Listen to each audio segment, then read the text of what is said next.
debate. The Honourable Member for Calgary Rocky Ridge. Well, thank you, Madam Speaker. I usually take great pleasure in speaking in this place, this hallowed chamber where Canadians send people that they elect to speak and vote on matters of national policy. But this debate certainly gives me no pleasure at all. It's a very unfortunate situation that brings us to this point. We're in the midst of the second crisis of confidence in the Speaker in this fall session alone.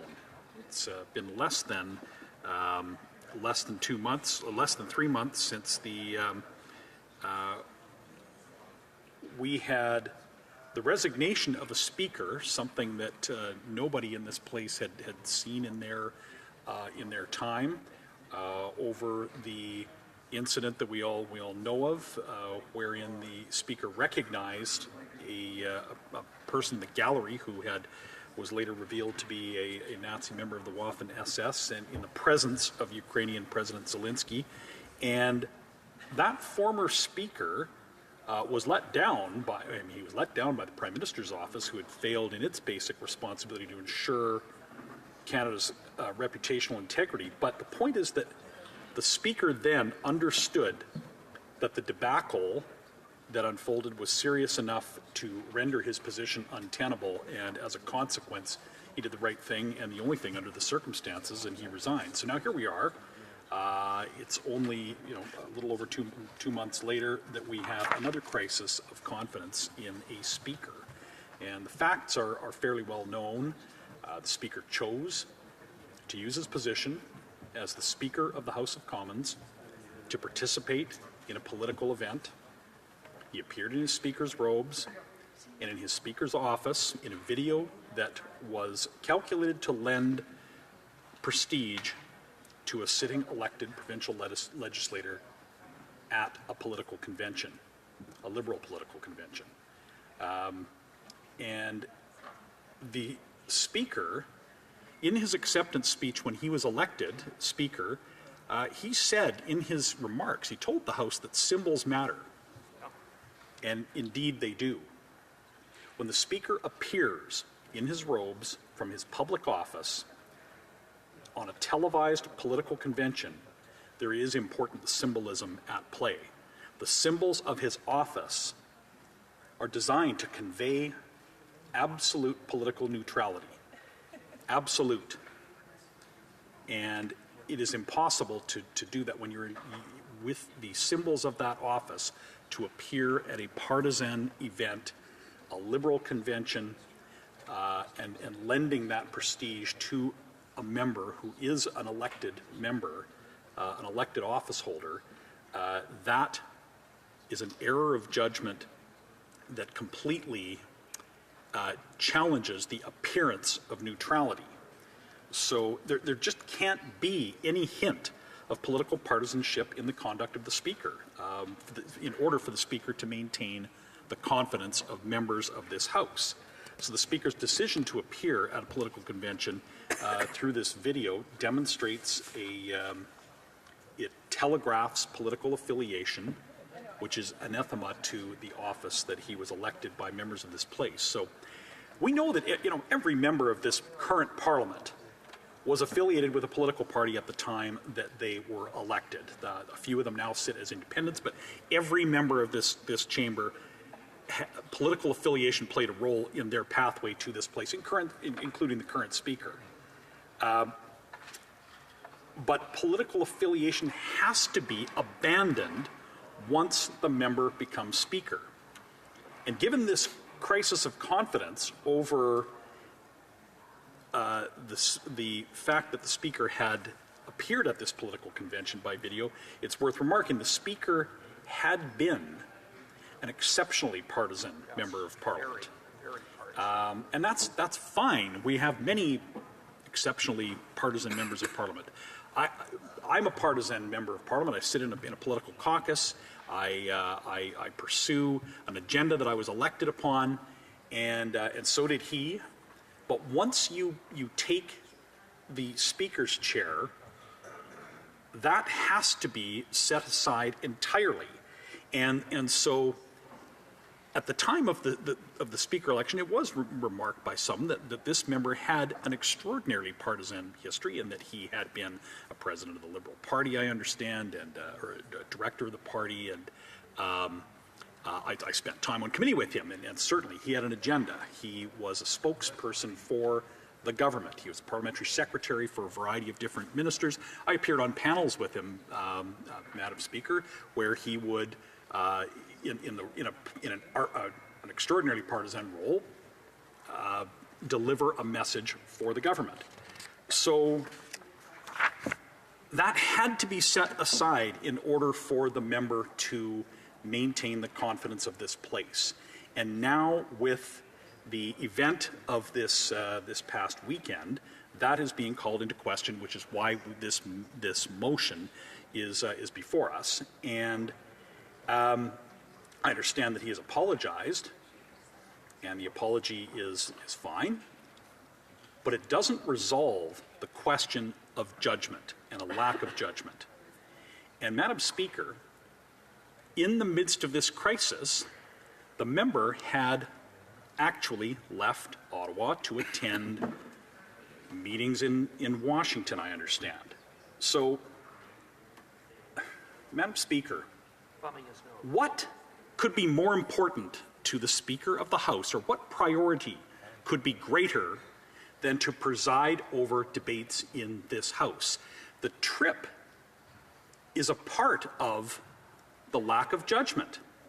There are members, I had a conversation with a veteran member who could not recall any time where a speaker, other than for physical illness, would choose to be away from the House of Commons on a Tuesday, Wednesday of a sitting week. There are able deputies, an able deputy speaker and two able assistant deputy speakers. We have one in the chair tonight, Madam Speaker. Yes, you are an able deputy, but the point is, the Speaker's priority is the business of the House of Commons. It is not traveling to socialize or have appearances with other politicians in other countries or former politicians in other countries. The business of the House is the priority. And the judgment of the Speaker to make priorities like appearing in Speaker's robes to pay tribute to a partisan elected official at a convention, and then to leave town while the House is sitting to attend a conference in Washington is a very troubling example of poor judgment.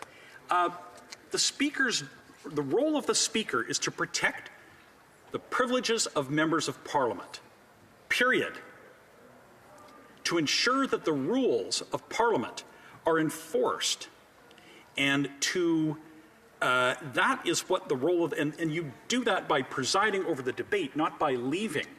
So I'm very concerned about that. It's not the role of the Speaker to have an opinion on, to worry about what the press are saying, or what people in the gallery might think, or how our debates look on TV. The Speaker's role is to simply enforce the rules of this House to ensure that all members' privileges are upheld.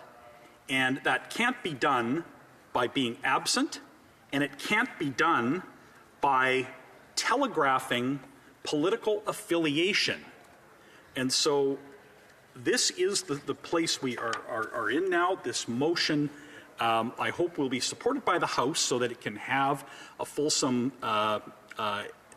airing at committee, and also so that, and I'm pleased that the House adopted the amendment, which wisely ensured that this is dealt with quickly, because we're in crisis. We're in crisis of confidence of the Speaker, and it has to be resolved one way or another. And so I urge members to support this motion, and let's get this into proc and deal with this crisis and get this place back running properly, Madam Speaker. Questions and comments? The Honourable Parliamentary Secretary to the Government House Leader. Madam Speaker, I want people to reflect on the issue of hypocrisy.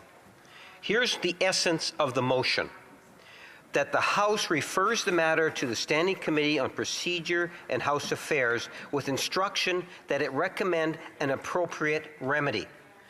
The Conservative Party moved this motion. They're saying that they want PROC to come up with the remedy. That's right. Conservative after Conservative has already passed judgment. They're already calling for the Speaker to resign. One member said in the hallway, it's a farce. The Speaker has to resign.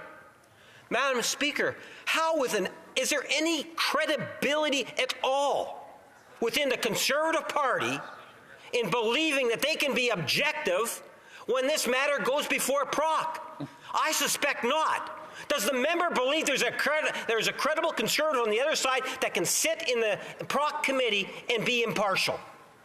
For Calgary Rocky Ridge. Of course I do. And furthermore, I will. The member is. The member may heckle me if he wishes, but perhaps he could have listened more carefully to my speech, wherein I addressed the motion and the desirability of sending it to PROC where the process can unfold. If he listened carefully to my speech, he would have heard I made no reference to remedy. We are debating the motion right now, but indeed, calls for the Speaker's resignation have been made by the Conservative House Leader and by the Bloc's House Leader. This motion didn't come out of the sky. This motion is the result of conduct. And we have to understand there is a reason why we are even having this debate, and there is a crisis of confidence, and it must be addressed through the proper remedies, including the referral to PROC, which I hope the member will vote for. Honourable Member for Elmwood Transcona. Thank you very much, Madam Speaker. I, for my part, don't see anything contradictory about a party having an opinion on this matter, but following due process, it's not egregious to me, that's for sure. I look forward to PROC doing its work. One of the things that I have been concerned about in the course of this debate, when we talk about the dignity of the office of Speaker, has been the fact that the member for Regina Capel has been the point person for the Conservatives on this. Now, until the member for Regina Capel left the office of Speaker, we used to have a tradition in Canada that the Speaker not go on to be partisan, never mind lead a political party or be the House Leader for a political party in the House. So I wonder if the honourable member would agree with me that, you know, Conservatives have a fair case to make, that's fine, but that the member for Regina Capel is not the appropriate person to make the case, and the Conservatives should not be mobilizing his experience in the Speaker's chair to give credibility to their arguments. That too is a form of partisanship about the office of Speaker that I think is not appropriate. The Honourable Member for Calgary Rocky Ridge. Well, that was a bit of an unusual twist that this member has brought, but I don't see any problem with the way the opposition House Leader has conducted himself in this matter. He was the Speaker.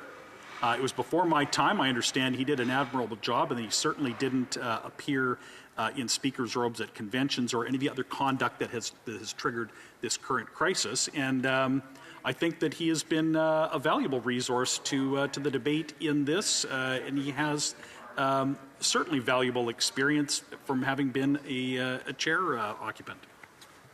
Questions et commentaires, l'honorable député d'Abitibi-Témiscamingue. Merci, Madame la Présidente.